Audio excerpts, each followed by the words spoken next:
Hello world, it's Isaac back at it.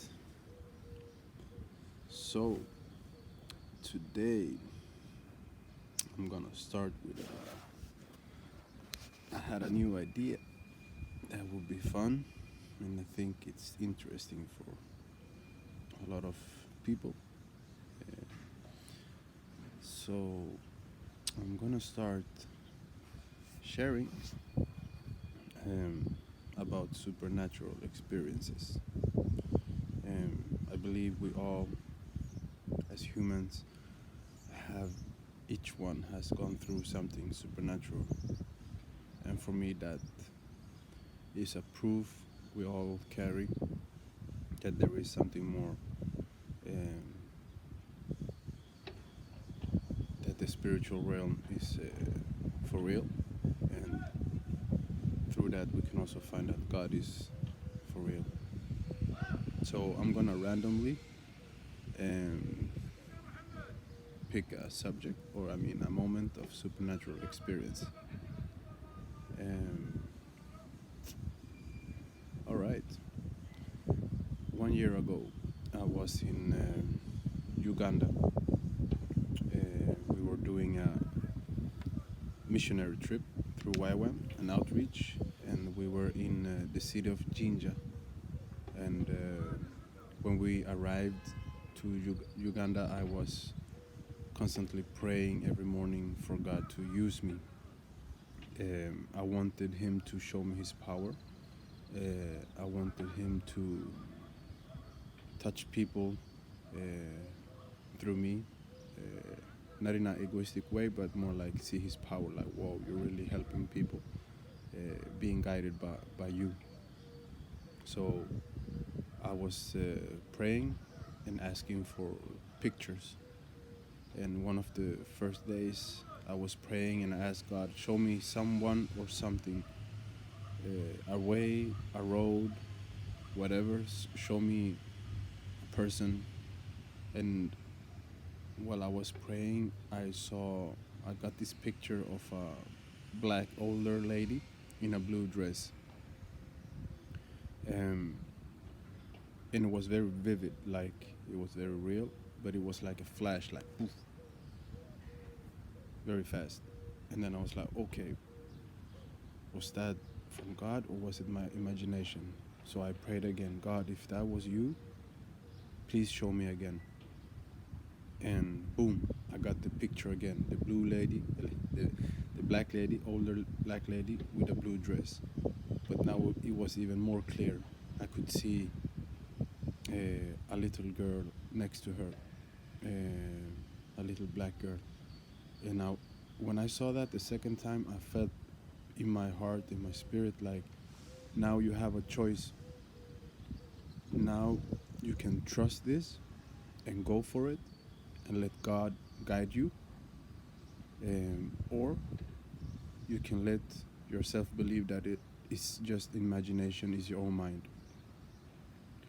And it was very open, like it was nothing super pulling me at none of the sides, but I chose to believe.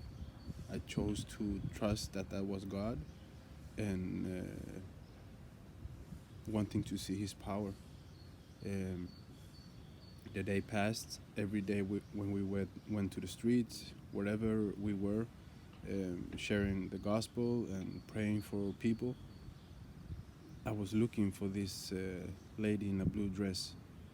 And I told one of my friends from my DTS, from the team, Saul, because I wanted to have at least one witness of my vision if we happen to see or meet this lady. So Saul was the only one I told. But yes, the days passed by. I didn't find the lady. Everywhere we went, I was looking and looking. I think it. I think I have it written down, but I think it was after 10 days. I gave up. We were in the slums of Jinja, like up in the hills, and we were divided in groups.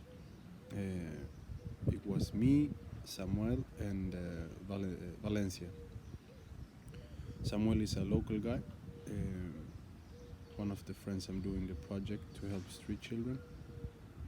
Well, he was with me, and Valencia from America, and we were like going up a hill to talk to people up in the upper part. I don't know how you say it, of the hill. And when we were walking, I felt little not discouraged, but like I simply said to God in my head, like, God, um, I'm sorry. And I guess it was my own mind making this up about this lady in a blue dress, but I still choose to believe in you, and I'm still waiting for you to use me, and I still want to see your power. That's what I said, and I let it go. We went up, we talked to people, we prayed for people. I think after 2 hours, when we were walking back down the hill to meet the rest of the team, I saw from very, very far away, I saw a blue dress, and it was shiny. It was like this polyester material that shines with the sun. And I was like, oh my God, it's her. And everything went so, like, I got so shocked that suddenly she was just standing in front of us. And Samuel and Valencia were talking to her, and it was just like seconds. First she was 100, maybe, no, not 100, maybe 50 meters away, and then she was suddenly in front of me. And I was looking at her, and I couldn't hold myself. I was so in shock, and I just pointed at her like, I saw you in a vision. I saw you in a vision. And she looked at me, and she smiled, like with this strong, beautiful smile. And she said, like, are you missionaries? Are you Christian? And we say, yeah, we are out here preaching or talking to people, praying for people. And she was like, oh, I'm a Christian as well. I come here to work at the church in the neighborhood.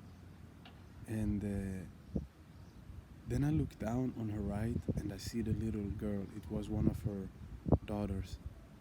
And she was so beautiful. Like, still to this day, maybe she's the cutest little girl I ever seen. And I went down and I hugged her, and I said, like, I saw you as well. I saw you as well. And that was amazing. That was a crazy moment. So I gathered them. Her name is Margaret, and she was with her daughters. And I took a picture of them to have a memory of these days. This day, I will show it in this video so you can see it.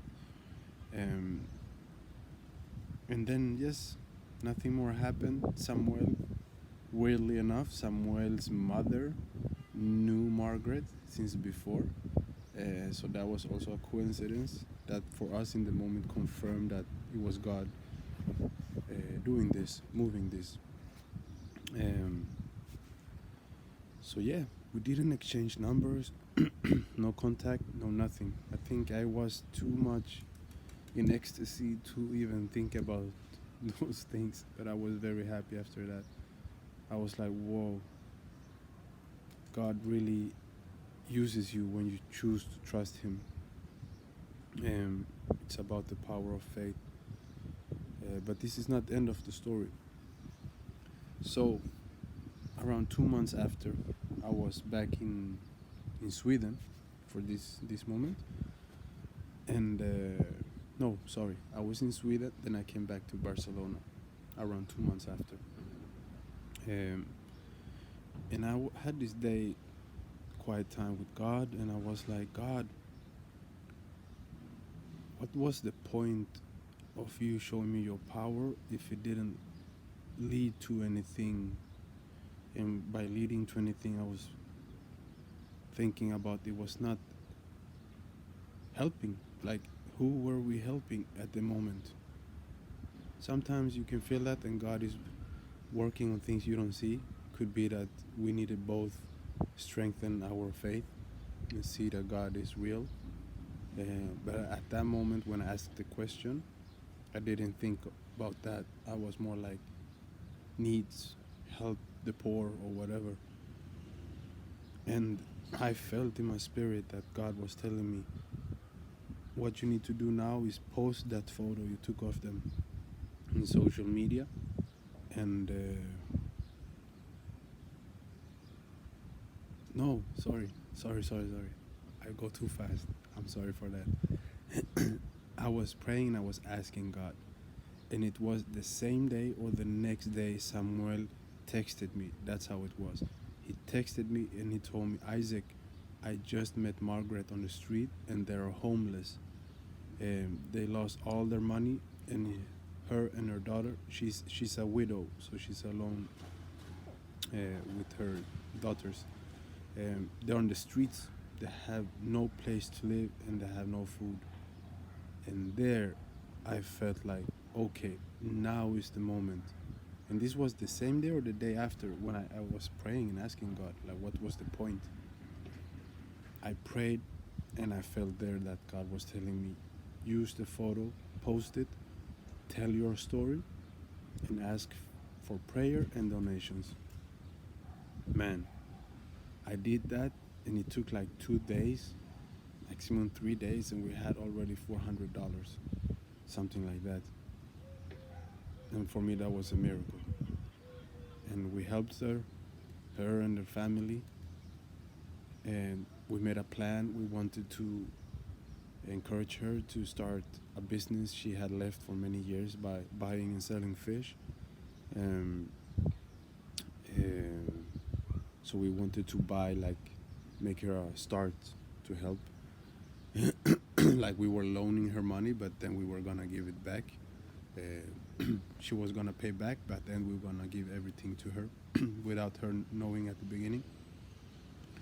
We fixed the house, and then came COVID right after we fixed the house. So we didn't uh, manage to start the business for her, but she had a home, she had food during the whole shutdown, which has been very, very hard for people in Uganda, I guess in all the poor countries.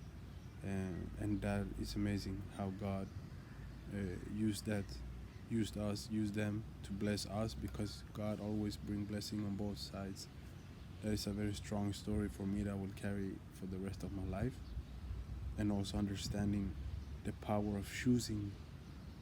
You know, God is based by faith, and we have to choose to believe, like anything in life. So when people feel like God doesn't exist, you probably had a lot of opportunities to choose to trust God, or that feeling, or that dream, or vision, whatever, but you didn't let it flow on that side. You chose the other, to trust your human doubts. God is about faith, and it's about going against your flesh and your doubts. That's why believing in a God as a human unlimits you, makes you grow, makes you do things you never could imagine you could. So yeah, I will leave a link in description. Whoever wants to keep supporting these people in Africa, if you want specifically to help Margaret and her family, just put a comment or in the message. Also, we're helping 9 street children in Uganda, together with Samuel, Hamza, his friend, and me and Ashley from the States. We're doing a project called Project Colorado, where we want to help these 3 children. If you are interested to be part in the team, super open to use your gifts in whatever way you feel God is calling you. If you want to support, we are super thankful. We actually need help to keep building relationship with these kids, healing them, and yes, our vision is to buy land and build a home, a school for them, a rehabilitation center. Super encouraged to continue with this. Yes, God bless you. See you next time. Peace.